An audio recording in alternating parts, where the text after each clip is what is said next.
Yo, what's up YouTube? Lightsaber Samurai here, and I'm back again for another video, and this time I wanted to take a dive into one of my favorite retro video game magazines of the late 1990s and the early 2000s, and in this new series we are going to take a look at the featured game. We're going to look at reviews, previews, predictions, and everything else in between. So without further ado, it's time to take a look at the 100% unofficial, unrivaled, unbiased PlayStation magazine. Let's talk about it.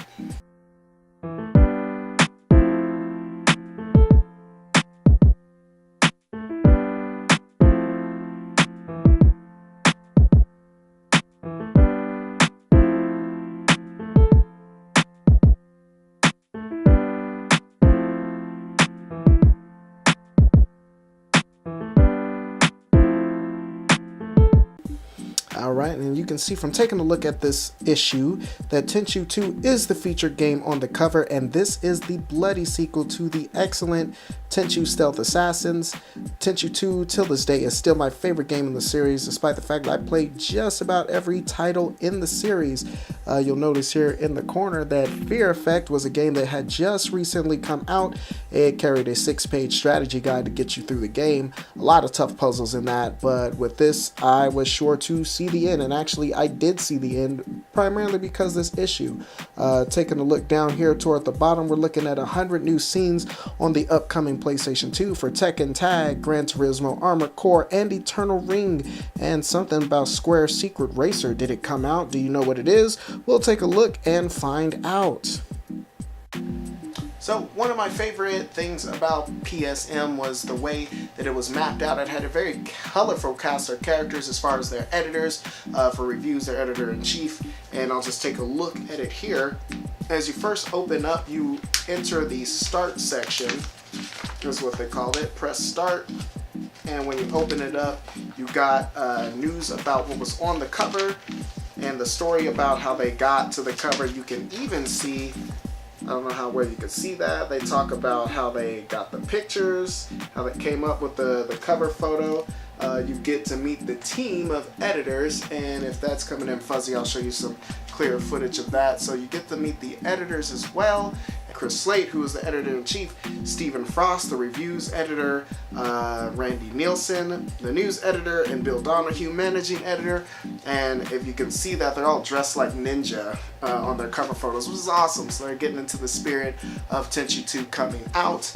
Like I said, Tenchu 2 was the story, the major story in this issue of the magazine, and the cool thing about that is they did a whole Q&A section with the developers of Tenchu 2 over at Activision, and with that, it basically just asked them a bunch of questions about the development of the game, things that they wanted to add in the first game, graphical improvements or other things that they've improved in this game. One of the main things they talked about is the new graphics engine that greatly increased the draw distance, so they can add daytime missions, which I believe that's one of the few games that actually has daytime missions. The Tenchu that came out on the Xbox 360 was that also has daytime missions, and I can't remember if the PSP one does. Don't quote me on that. So far, I don't remember seeing any night or daytime missions in that.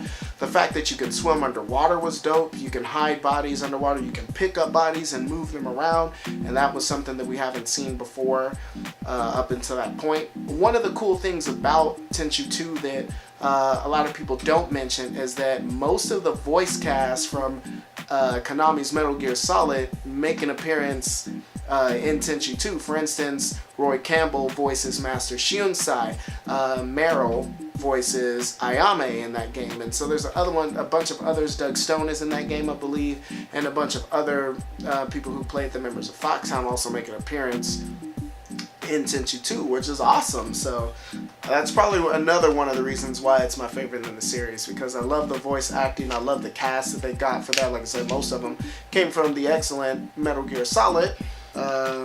Let's see, PlayStation's most wanted. So the top 10 games that they were looking forward to the most, starting out with number 10 was the PlayStation 2. Of course, the PlayStation 2. This issue is March 2000, so this is right before the PlayStation launched in North America, and it was straight pandemonium. PlayStation 2 was on everybody's mind. Everybody was anticipating it. Sega was sweating it out. Nintendo was sweating it out. And like I said, and then of course Microsoft was wanting to throw their hat in the ring. But PlayStation 2, that was the console to beat, ladies and gentlemen. And so that was their most anticipated item. 2 full months until the PlayStation is released in Japan. So this is 2 months before the PlayStation release in Japan. You got number 9, Evil Dead Ashes, which I think is the I think that ended up becoming Evil Dead, The Evil Within. It came out on the PS1 and the Dreamcast. I don't think there was a PlayStation 2 version of that. Number 8, they were anticipating Street Skater 2 because at this point, Tony Hawk 2 had not come out yet. So, you know, we had to tide ourselves over with games like Street Skater 2 and Grind Session.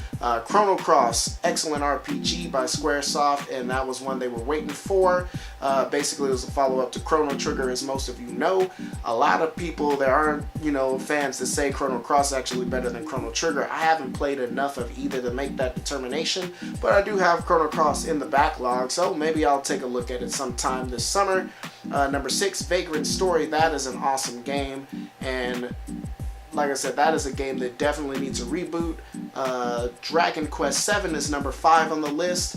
Square, like I said, this is basically during Squaresoft's heyday. Before they merged with Square Enix, Squaresoft ruled the PlayStation 1 and that whole era. I mean, it was just game after game. And like I said, they set the standards for RPGs for years to come. So they dominate this list. Speaking of which, number 4 is Parasite Eve 2. Parasite Eve 2, of course, the sequel to the wildly popular Parasite Eve. It featured a brand new battle system and the like, and actually that is a very cool game in the series.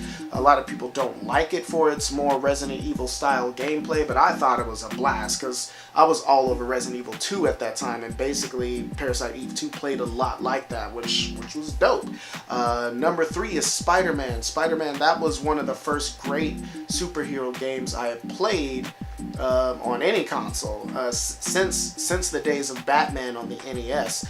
Spider-Man 2 was a blast once I got my hand on it, and that was the first game that made me feel like I was Spider-Man. So kudos to that game. Number 2 is Siphon Filter 2. Siphon Filter 2 was dope. Like I said, if I had any complaints, I think it added too many of the stealth elements. There was the famous Roamer's base levels in the original Siphon Filter, because that game was heavy on gunplay, but in that level they slowed it down and it felt more like Metal Gear Solid, sneaking around the heliport outside to Shadow Moses. And so that whole section was dope, except the difference was with Gabe, whereas we couldn't press up and knock against walls, we had headshots. So there was headshots in that, which, I mean, that was a game changer. The poison gas grenades, all of that. I think they went a little bit overboard with the stealth missions in Siphon Filter 2, and then they have those annoying missions where if you get caught, it's mission over.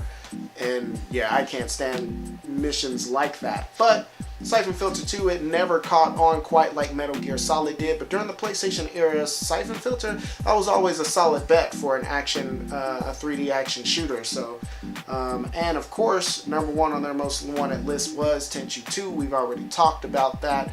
Tenchu 2 was heavily anticipated. The fellas at PSM really liked the original game, as did I, and so this definitely brought more of the same. 1998 put stealth games on the map between the original Tenchu, Metal Gear Solid, and Thief. So, alright, so getting into the review section now, and I am going to look at this myself as we go along. They used a 5-point system, and they graded things on graphics, sound control, innovation, presentation, and then below they also had a replay value chart. And I'll go ahead and look at some of these, and I'll kind of review it myself as we go along. They start off with Jackie Chan Stuntmaster, and they gave that 3 stars, and I would pretty much agree with that. I might give it 3.5 stars.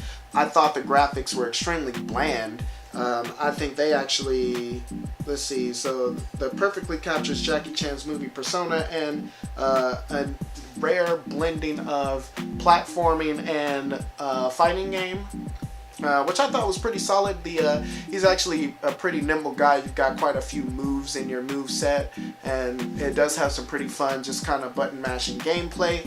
Some of the things that they thought was lacking is 3 loading scenes to start from a save. So I think that kind of falls in with graphics as well. It might not have been a very optimal game on the system. Going on, K1 Grand Prix, they gave 3 stars. I haven't played that. Fear Effect had just recently come out also when this issue dropped, and they gave it 4.5 stars, praising its graphics, the environments, and the well-designed characters and the storyline. But they said it was kind of linear and lacked replay value. I would agree with that wholeheartedly. They kind of guided you along the set path. I will also add that the game isn't very long.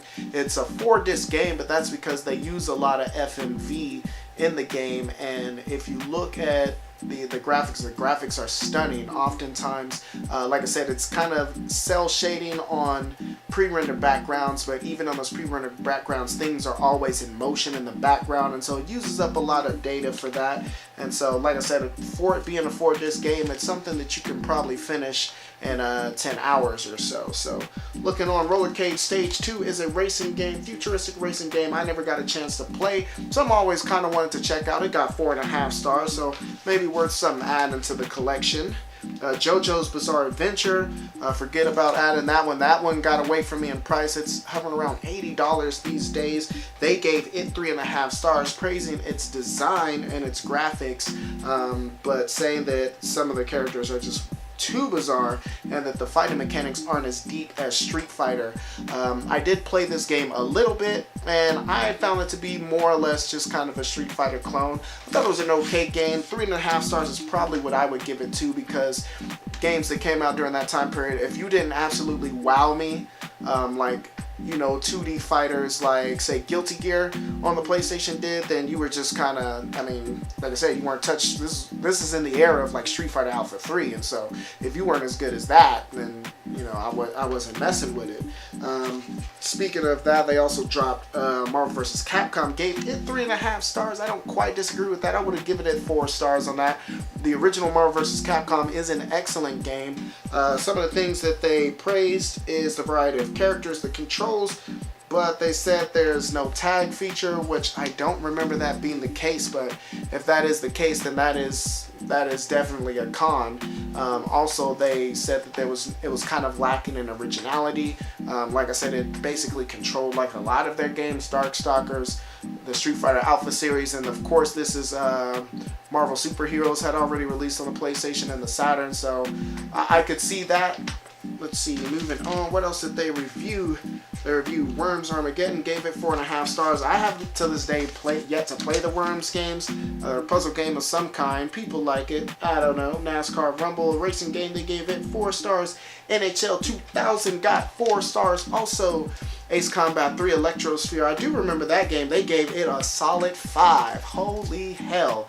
And now we are at, what, Ace Combat 7 now? Ace Combat 7, which is in VR, something I do want to check out in the future. NBA Shootout 2000, of course, this is before 2K. The Dreamcast started the 2K series, interestingly enough, and so this was kind of the competitor to NBA Live, I think, at the time, and so 3.5 stars is what it got. Colin McRae Rally, it was a rally racing game that got 4.5 stars, and I haven't played that. If it plays anything like Rallycross 2, though, I'm down with it. I love Rallycross 2. Wow. The Misadventures of Tron Bond. The review is in this 4 stars. I also pretty much agree with that. 3.5 to 4 stars. I don't think it was as good as Mega Man Legends 2, but it's, you know, definitely a fun game and worthy to be a title in that franchise. Man, if I only knew that this is basically the most expensive game in the US set, and its review is staring us right here in the face. It got 4 stars, and I can agree with. Alright, ladies and gentlemen, that's going to do it for this episode, but just lay it down in the comments below. What do you think of the unofficial PlayStation Magazine? What are your memories of it? And is this something you like for me to do in the future? If you like this content, go ahead and smash that like button and subscribe if you're feeling sexy. I do believe that's all I got for you. Lightsaber Samurai out. Peace.